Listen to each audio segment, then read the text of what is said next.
নমস্কার, আপনি দেখছেন আপডেট বাংলা ইউটিউব চ্যানেল। প্রতিদিনের মতো আজকেও থাকছে 20টি বাছাই করা গুরুত্বপূর্ণ খবর। বিস্তারিত জানার আগে দেখে নিন আজকের হেডলাইন্স। অভিষেকের গড়ে শুনলেন গো ব্যাক স্লোগান। সুকান্ত বললেন, আমরা জম্মু কাশ্মীর ঠান্ডা করেছি, ডায়মন্ড হারবার সেখানে কি? উত্তর না পেলে ছাড়বো না, বিষ্ণুপুরের সাংসদকে ঘেরাও করে রাখার নিদান তপ্ত বিষ্ণুপুর। 26 লক্ষের নামই মিলছে না, ডাকা হতে পারে হিয়ারিংয়ে। এই তথ্য না মিললে ভোটার তালিকা থেকে বাদ যাবে নাম।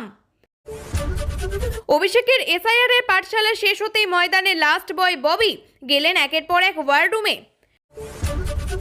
গঙ্গাসাগর মেলা নিয়ে নবান্নে হয়ে গেল উচ্চস্তরীয় বৈঠক, নেওয়া হলো কোন কোন সিদ্ধান্ত। বহুবিবাহের বিরুদ্ধে অসম বিধানসভায় বিল পাস, ইসলামের বিরুদ্ধ নয় দাবি হিমন্তের। হাসিনাকে ফেরত চেয়ে ভারতের চিঠি বাংলাদেশের, উত্তর দিল নয়াদিল্লি। এসপি আইপ্যাকের পরামর্শদাতার মতো কাজ করছেন, চাকরিচ্যুত করার অভিযোগে পূর্ব মেদিনীপুর পুলিশ সুপারের বিরুদ্ধে শুভেন্দু অধিকারীর হুঁশিয়ারি। জয় হিন্দ বন্দে মাতরম স্লোগানে নিষেধাজ্ঞা, আগুনে হুঁশিয়ারি মমতার। তৃণমূল এবং বিজেপির চাপে এবার মহা সমস্যায় মতুয়া সমাজ। প্রিয় দর্শক, আপনাদের একটা লাইক আর একটা কমেন্ট আমাদের জন্য অনেকটা অনুপ্রেরণা দেয়। আর প্রতিদিনের নির্ভরযোগ্য বাছাই করা খবর পেতে আমাদের আপডেট বাংলা চ্যানেলটিকে সাবস্ক্রাইব করুন। প্রধান খবরগুলি জানতে ভিডিওটি শেষ পর্যন্ত দেখুন, কারণ প্রতিটা মুহূর্তে রয়েছে গুরুত্বপূর্ণ খবর। এবার এক এক করে দেখে নিন বিস্তারিত খবরগুলি। অভিষেকের গড়ে সুকান্তর গাড়ি ঘিরে বিক্ষোভ, কেন্দ্রীয় শিক্ষা প্রতিমন্ত্রীকে দেখেই উঠল গো ব্যাক স্লোগান। ঘটনাকে কেন্দ্র করে বেশ কিছু সময়ের জন্য সরগরম হয়ে ওঠে এলাকা, যদিও এর নেপথ্যে তৃণমূলেরই হাত রয়েছে তা দেখছেন সুকান্ত। শাসক দলের উস্কানির প্রসঙ্গ টেনে ক্ষোভের সুরেই তিনি বলছেন, পুলিশের ক্ষমতা নেই এদের সঙ্গে লড়ার, সময় আসুক, বিজেপি গণতান্ত্রিকভাবে লড়বে। এদের কি করে টাইট দিতে হয় আমার জানা আছে, সব ঠান্ডা হয়ে যাবে। আমরা জম্মু কাশ্মীরকে ঠান্ডা করেছি, তো ডায়মন্ড হারবার সেখানে কি? ডায়মন্ড হারবারে সরিষায় যে আসছেন সুকান্ত, যে খবর ছিল পুলিশের কাছে নিরাপত্তার জন্য পুরো মাত্রায় প্রস্তুত ছিল। সূত্রের খবর, এদিন সুকান্ত মজুমদারের কনভয় যখন একটা সরিষার মধ্যে ঢোকে, তখনই আচমকা একটা জমায়েত চলে আসে। উঠতেই তাকে গো ব্যাক স্লোগান দেওয়া হয়। যদিও আন্দোলনকারীদের দাবি ছিল তারা বিজেপির কর্মী সমর্থক, যদিও বিজেপি নেতাদের দাবি কোনোভাবেই তারা তাদের দলের লোক নয়, পুরোটাই তৃণমূলের উস্কানিতে হয়েছে। অন্যদিকে তৃণমূল মুখপাত্র জয়প্রকাশ মজুমদার আবার বিজেপির সাংগঠনিক দুর্বলতা নিয়ে খোঁচা দিয়েছেন গোষ্ঠীদ্বন্দ্ব নিয়েও। খানিক কটাক্ষে সুরেই তিনি বলেন, ওদের এখনো পর্যন্ত রাজ্য কমিটি তৈরি হয়নি। সুকান্ত মজুমদার সক্রিয়ভাবে রাজ্য কমিটি তৈরিতে বাধা দিয়েছিলেন। অন্যদিকে শুভেন্দু অধিকারী নিজের মতো চলছেন। শীতের হাওয়ায় বাড়ছে রাজনীতির উত্তাপ। ডায়মন্ড হারবারে গিয়ে গো ব্যাক স্লোগান শুনতে হয়েছে সুকান্ত মজুমদারকে। তৃণমূল বলছে নেপথ্যে বিজেপি কর্মীরাই রয়েছেন। অন্যদিকে সুকান্ত বলছেন আসলে কাজ করছে তৃণমূলের উস্কানি। এ নিয়ে চাপানুত্তরের মধ্যেই এবার বিষ্ণুপুরের সাংসদ সৌমিত্র খাঁকে ঘেরাও করে রাখার নিদান তৃণমূল নেতার। নিদান দিলেন বিষ্ণুপুরের যুব তৃণমূলের সভাপতি দেবনাথ বাউরি। তার দাবি, উন্নয়ন তো দূর, এলাকায় দেখাই যায় না সাংসদকে। 26শে মানুষ তৃণমূলকে ঘেরাও রাখবে, পাল্টা বলছে বিজেপির নেতারা। এদিন বিষ্ণুপুরের যুব তৃণমূল সভাপতি দেবনাথ বাউরি বলেন, একটা অপদার্থ সাংসদ আছে, সাধারণ মানুষকে ভোট দিয়ে তিনি জিতিয়ে দিয়েছিলেন, কিন্তু এলাকার খোঁজখবর রাখেন না, এলাকার উন্নয়ন করেন না। তৃণমূলের যুব কংগ্রেসের কর্মীদের বলছি, ওই অপদার্থ এমপি যখন এদিক দিয়ে যাবে তখন আপনারাও ঘেরাও করবেন। এখানেই না থেমে তিনি আরও বাড়ল আক্রমণের ধার। আরও সুর চড়িয়ে বলেন, কবে উন্নয়ন হবে? 100 দিনের কাজের টাকা কবে পাওয়া যাবে? আবাসের টাকা কবে পাওয়া যাবে? সেই উত্তর সাংসদকে দিতে হবে। উত্তর না পেলে ওনাকে ছাড়বো না। তবে পাল্টা ফোঁস করেছে বিজেপিও। সুর চড়িয়েছেন বিষ্ণুপুরের বিজেপি নেতা গোবিন্দ ঘোষ। তৃণমূলকে আক্রমণ করে তিনি বলেছেন, আমাদের সাংসদকে আপনারা প্রতি সপ্তাহেই দেখতে পাবেন কোথাও না কোথাও ঘুরছেন, দম থাকলে দেখাক না এসে আটকে। বাংলায় এসআইআর শুরুর পর থেকে একের পর এক সমস্যার কথা উঠে আসছে। কখনো এসআইআর এর ফর্ম ফিল আপ নিয়ে উঠছে নানান প্রশ্ন, অন্যদিকে অতিরিক্ত কাজের চাপ নিয়ে অভিযোগ করছেন বিএলওরা। এবার নির্বাচন কমিশনের এক আধিকারিকের দাবি করলেন, 2002 সালে ভোটার তালিকার সঙ্গে অন্তত 26 লক্ষ ভোটারের নাম মিলছে না। সংবাদ মাধ্যম সূত্রে খবর, বুধবার সন্ধ্যা পর্যন্ত 6 কোটি এনুমারেশন ফর্মে ডিজিটালাইজেশনের কাজ সম্পূর্ণ হয়েছে রাজ্যে। তারপরে শুরু হয়েছে ম্যাপিং, অর্থাৎ 2002 সালে এসআইআর এর তথ্যের সঙ্গে মেলানো হচ্ছে। সূত্রের খবর, এখনো পর্যন্ত দেখা গিয়েছে প্রায় 26 লক্ষ ভোটারের নাম পূর্ববর্তী এসআইআর এর তথ্যের সঙ্গে মিলছে না। তবে এখনও ডিজিটালাইজেশনের সঙ্গে কাজ চলছে, তাই এই সংখ্যাটা আরও বাড়তে পারে বলেই মনে করা হচ্ছে। জানা যাচ্ছে, ম্যাপিংয়ের ক্ষেত্রে যে ভোটারদের মিল পাওয়া যাবে না তাদের ডাকা হবে হিয়ারিংয়ে। প্রামাণ্য নথি দেখাতে হবে তাদের। নথি নিয়মমাফিক হলে নাম উঠবে চূড়ান্ত ভোটার তালিকায়, অন্যথায় নাম বাদ পড়বে। আগামী বছর বিধানসভা নির্বাচনে দিতে পারবেন না ভোট, নাম উঠবে চূড়ান্ত ভোটার তালিকায়, অন্যথায় বাদ পড়বে নাম।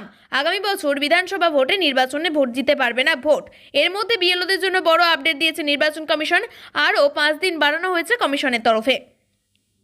অভিষেক এসআইআর এর পাঠশালায় পারফরমেন্স নিয়ে ক্ষোভ। লাস্ট বয় ছিলেন ববি, কিন্তু ভুল তো শোধরানোর জন্যই। সময় বৈঠক বৃহস্পতিতে ওয়ার রুমে ববি। দলের সেকেন্ড ইন কমান্ডের খাতা অনুযায়ী ভোটার তালিকায় নিবিড় পরিমার্জনের কাজে বিএলও সক্রিয়তা এবং এনুমারেশন ফর্ম জমা পড়ার নিরিখে সবচেয়ে পিছিয়ে রাজ্যের 8টি বিধানসভা, যার মধ্যে 6টি রয়েছে কলকাতায়। 3টি বিধানসভা আবার অত্যন্ত গুরুত্বপূর্ণ মন্ত্রীর। বালিগঞ্জের বিধায়ক বাবুল সুপ্রিয়, কলকাতা বন্দরের বিধায়ক ফিরহাদ হাকিম এবং মধ্যমগ্রামের বিধায়ক রথিন ঘোষ। সোমবার ভার্চুয়াল বৈঠকে রেজাল্ট নিয়ে উষ্মা প্রকাশ করেছেন তৃণমূলের সর্বভারতীয় সাধারণ সম্পাদক। এরপরেই বেড়েছে সক্রিয়তা। বৃহস্পতিবার এসআইআর প্রক্রিয়ার অবস্থা খতিয়ে দেখতে পথে নামেন কলকাতার মেয়র ফিরহাদ হাকিম। ঘুরে দেখলেন একাধিক ওয়ার্ড রুম। এদিন সবাই প্রথমে এন্টালি বিধানসভার অন্তর্গত 58 নম্বর ওয়ার্ডের তৃণমূল কাউন্সিলর সন্দীপন সাহার এসআইআর এর ওয়ার্ড রুমে পৌঁছে যান ফিরহাদ। তারপর সেখান থেকে চলে যান বেলেঘাটা বিধানসভার অন্তর্গত 30 নম্বর ওয়ার্ডের তৃণমূল কাউন্সিলর পাপিয়া ঘোষের ওয়ার্ড রুমে। মূলত এনুমারেশন ফর্ম জমা নেওয়া, এলাকায় তৃণমূল কর্মীরা সঠিকভাবে কাজ করছেন কিনা এই বিষয়গুলি খতিয়ে দেখছেন তিনি। উল্লেখ্য, এসআইআর প্রক্রিয়ায় কলকাতা শহরে যাবতীয় দায়িত্ব পেয়েছেন মেয়র ফিরহাদ হাকিম। এদিন তিনি বলেন, এন্টালিতে সবই ঠিক রয়েছে, এখানে ওয়ার্ড রুমে বসে সবটা খতিয়ে দেখেছি। গঙ্গাসাগরের মেলাকে হাইটেক করার পদ্ধতি জোর কদমে। মুখ্যমন্ত্রী মমতা বন্দ্যোপাধ্যায়ের নির্দেশে এদিন নবান্নে হয়ে গেল মুখ্য সচিবের উচ্চস্তরীয় বৈঠক। বৈঠকে যে হচ্ছে সেই খবর আগেই মিলেছিল। প্রস্তুতি চলছিল পুরোদমে। মেলার পরিকাঠামো থেকে শুরু করে নিরাপত্তা এবং প্রশাসনিক প্রস্তুতি খতিয়ে দেখতে এই বৈঠক হতে চলেছে বলে খবর মিলেছিল। শেষ পর্যন্ত বৈঠক থেকে উঠে এলো আরও একাধিক আঙ্গিক। বৈঠকের রিপোর্ট দেখে আগামী সপ্তাহে মুখ্যমন্ত্রী পর্যালোচনা করবেন বলে প্রশাসনিক সূত্রে খবর। গঙ্গাসাগর মেলাকে কেন্দ্র করে প্রতি বছরই দেশের বিভিন্ন প্রান্ত থেকে প্রচুর পূর্ণার্থী থেকে শুরু করে বহু বিদেশি পর্যটক আসেন। সূত্রের খবর, এবার গঙ্গাসাগর মেলার প্রাঙ্গণে এয়ারপোর্ট মোড়ের মুভিং লাইট বসানোর ভাবনা চিন্তা করা হচ্ছে। প্রযুক্তিগত পরিকাঠামো, নিরাপত্তা, নদী পারাপার, পরিবহন এবং আলোকসজ্জা নিয়ে বিস্তৃত আলোচনা হয়েছে বলে সূত্রের খবর। প্রায় 600 ফগ এবং লেজার লাইট বসানোর বিষয়ে ভাবনা চিন্তা করা হচ্ছে বলে জানা যাচ্ছে। মুড়িগঙ্গা নদীর পারাপার নিয়েও একাধিক সিদ্ধান্ত হয়েছে। পাশাপাশি পলি অপসারণের কাজও যে দ্রুত গতিতে চলছে সেই কথা উঠে আসছে বৈঠকে। পরিকাঠামোগত উন্নয়নে কোনো ঘাটতি থাকা চলবে না, তাও বৈঠকে স্পষ্টত বলেন মুখ্য সচিব। সড়ক, লাইটিং, ক্যাম্প, কন্ট্রোল রুম, পানীয় জল, শৌচালয়, মেডিকেল ক্যাম্প, ট্রাফিক রুট পরিকল্পনা এবং নজরদারি বিভাগকেও নির্দিষ্ট সময়সীমা দেওয়া হয়েছে। অসম বিধানসভার পাশ দিয়ে হয়ে গেল নতুন বিল। আইন আনা হলো বহুবিবাহের বিরুদ্ধে। নিয়ম ভাঙলে 7 বছরের জেল। পাশাপাশি দ্বিতীয় বিয়ের সময় প্রথম বিয়ের খবর লুকালে 10 বছরের শাস্তি হতে পারে বলে জানা গিয়েছে।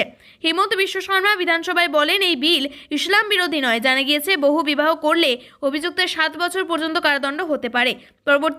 পরবর্তী বিষয়ের সময় বর্তমান স্বামী তার স্ত্রীর বিষয়টি গোপন করে 10 বছর পর্যন্ত কঠোর শাস্তি হবে বলেও জানা গিয়েছে। অসমে বহুবিবাহ নিষিদ্ধকরণ বিল 2025-এ পাশ হয়েছে বৃহস্পতিবার। ওই বিলে বহুগামিতাকে অপরাধ বলা হয়েছে। বিধানসভায় বিলটি পাশ হওয়ার আগে মুখ্যমন্ত্রী হিমন্ত বিশ্ব শর্মা বিধানসভায় বলেন যে এই বিলটি ইসলাম বিরোধী নয় এবং যে কোনো সত্যিকারের ইসলাম পালনকারী মানুষ তাকে স্বাগত জানাবে। শর্মা বলেন, ইসলাম বহুবিবাহকে উৎসাহিত করতে পারে না। যদি এই বিলটি পাশ হয় তাহলে আপনি একজন প্রকৃত মুসলিম হওয়ার সুযোগ পাবেন। এই বিলটি ইসলামের বিরুদ্ধে নয়, প্রকৃত মুসলিম মানুষকে আইনগতভাবে স্বাগত জানানো। তুরস্কের মতো দেশগুলিতে বহুবিবাহ নিষিদ্ধ করেছে। পাকিস্তানের একটি আরবিট্রেশন কাউন্সিল রয়েছে। বুধবার সিপিআইএম এর রাজ্যের দল প্রস্তাবিত বিলটি ষষ্ঠ তফসিলযুক্ত এলাকা ছাড়া বাকি কয়েকটি রাজ্যে প্রস্তাবিত হয়েছে এবং 342 নম্বর অনুচ্ছেদে সংজ্ঞায়িত তফসিলি জাতি এবং জনজাতির সদস্যের এই বিলের আওতায় আনা হবে না। শেখ হাসিনাকে কি ফেরাবে ভারত? এমন প্রশ্ন বর্তমানে খুবই প্রাসঙ্গিক।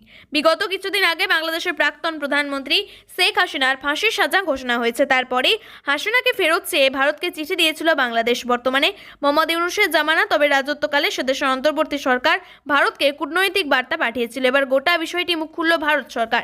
নয়াদিল্লির তরফে জানানো হয়েছে, এই বিষয়ে শেখ হাসিনাকে ফেরত চাওয়া এবং বাংলাদেশের যে অনুরোধ তা খতিয়ে দেখা হচ্ছে। সূত্রের খবর, সম্প্রতি ভারতের বিদেশ মন্ত্রকের মুখপাত্র রণধীর জয়সওয়াল গোটা বিষয়ে জানিয়েছেন, আমাদের কাছে এই সংক্রান্ত বিষয়ে একটি অনুরোধ এসেছে। তবে যেহেতু এর সঙ্গে বিচার বিভাগীয় এবং অভ্যন্তরীণ আইনি প্রক্রিয়া অংশ হিসেবে জড়িত রয়েছে, তাই এখনই কিছু বলতে পারছি না। আমরা সমস্ত কিছু খতিয়ে দেখছি। তবে কূটনৈতিক বার্তা পাঠিয়েছিল ইউনূস সরকার। শেখ হাসিনাকে ফাঁসির সাজা দেওয়া হয়েছে বিগত কিছুদিন আগে, এমন রায় ঘোষণা করেছে বাংলাদেশের আন্তর্জাতিক অপরাধ ট্রাইব্যুনাল। মেদিনীপুরের পুলিশ সুপার সৌম্যদীপ ভট্টাচার্যের বিরুদ্ধে তৃণমূলের পরামর্শদাতা সংস্থা আইপ্যাকের সঙ্গে যোগসাজশ রেখে কাজ করার বিস্ফোরক অভিযোগ তুললেন রাজ্যের বিরোধী দলনেতা শুভেন্দু অধিকারী। বৃহস্পতিবার নন্দীগ্রামের হরিপুরে সাংবাদিক বৈঠক থেকে সরাসরি পুলিশ সুপারকে নিশানা করেন নন্দীগ্রাম বিধায়ক শুভেন্দু অধিকারীর। মূল অভিযোগ, এক বিজেপি নেতাকে দলবদলে রাজি করাতে না পারায় তার ছেলেকে ভিলেজ পুলিশের কাছ থেকে সরিয়ে দেওয়া হয়েছে। অন্যদিকে পুলিশ সুপারের বিরুদ্ধে শুভেন্দু আরও গুরুতর অভিযোগ এনেছেন। তিনি দাবি করেন, নন্দীগ্রাম থেকে 9 জন সিভিক ভলেন্টিয়ারকে শুধুমাত্র হিন্দু হওয়ার কারণে অন্যান্য থানায় বদলি করে দেওয়া হয়েছে। শুভেন্দু অধিকারী হুঁশিয়ারি দিয়ে বলেন, আমি স্পষ্টভাবে বলছি, পূর্ব মেদিনীপুরের এসপি আইপ্যাকের পরামর্শদাতার মতো কাজ করছেন। নন্দীগ্রামে এক বিজেপি নেতা তৃণমূলে যেতে রাজি না হওয়ায় তার ছেলের চাকরি কেড়ে নেওয়া হয়েছে। বিরোধী দলনেতা তার তোলা অভিযোগগুলির মীমাংসার জন্য জেলা পুলিশ প্রশাসনকে 7 দিনের ডেডলাইন দিয়েছেন। এর মধ্যে কাজ না হলে তিনি নন্দীগ্রাম থানা এবং এসপির অফিস অভিযানের হুঁশিয়ারিও দিয়েছেন।